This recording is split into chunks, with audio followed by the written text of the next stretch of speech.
We've got our hands on the Acer Aspire 5, an affordable, versatile and responsive laptop designed for everyday use with a very solid feature set for the price. But in the hyper-competitive mid-range laptop market, how does it actually compare to the competition, and how is the Acer 5 to actually use? In this video we'll be going over the key features, seeing who this product would actually be good for, how it compares to the competition, and whether or not it's actually worth your hard-earned money. So stay tuned and let's get into the video.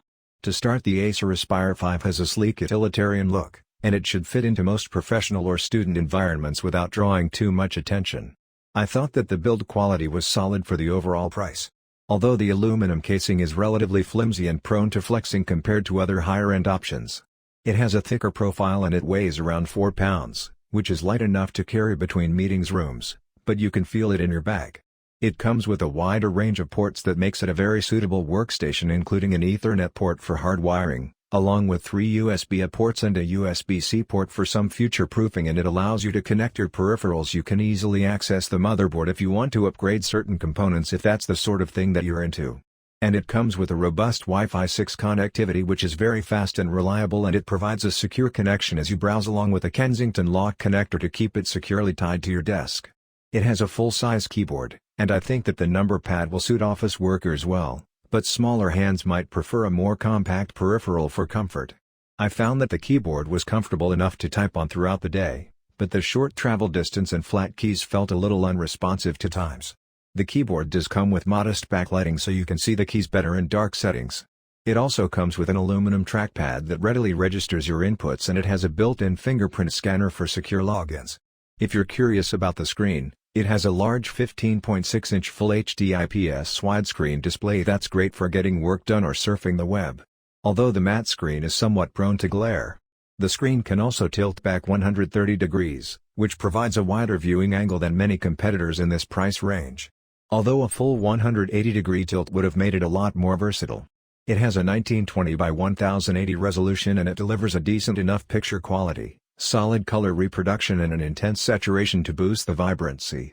But the colors weren't accurate enough for serious photo or video editing. But it is definitely good enough for your average YouTube videos. While the screen isn't the brightest we've tested, it's still very solid for the price, and it should work extremely well at nighttime. The audio quality is very respectable for a laptop, which utilizes downward-facing speakers to provide an admirable bass response.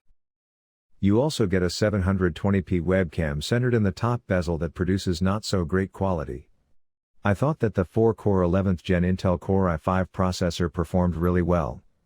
It delivers enough power to keep Windows applications running smoothly and handle most daily tasks such as streaming or browsing the web. We benchmarked it using Cinebench.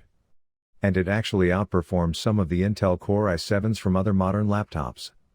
While it's not strong enough for highly demanding processor-based workloads, you can get this laptop in higher configurations with more processing power. You get 8 GB of RAM, which is the same as the popular Lenovo IdeaPad 3, and I could run multiple applications with different processes simultaneously, without dramatically impacting the performance.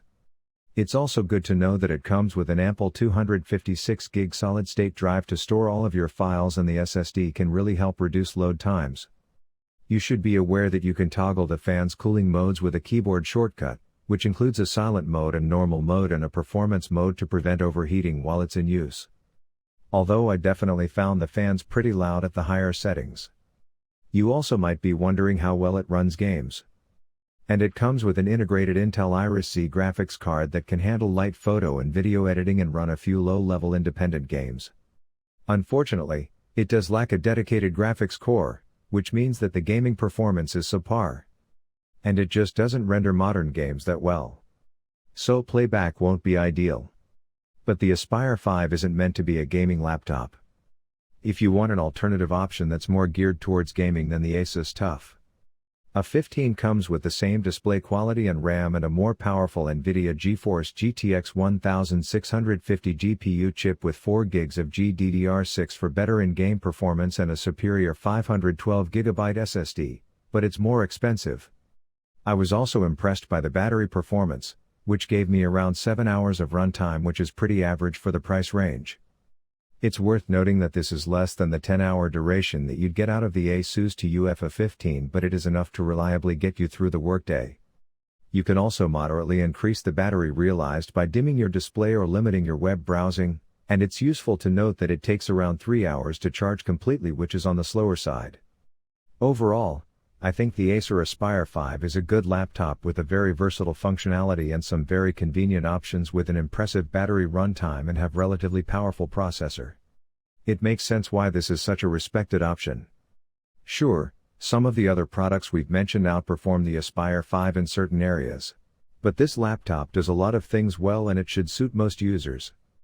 The Acer Aspire 5 delivers a solid all-around performance, and it mixes in an impressive feature set with a budget-friendly price that's designed for everyday computing tasks. While it has some drawbacks, I think this is still a great option in this price range. You also get a 720p webcam centered in the top bezel that produces not so great quality. I thought that the 4-core 11th Gen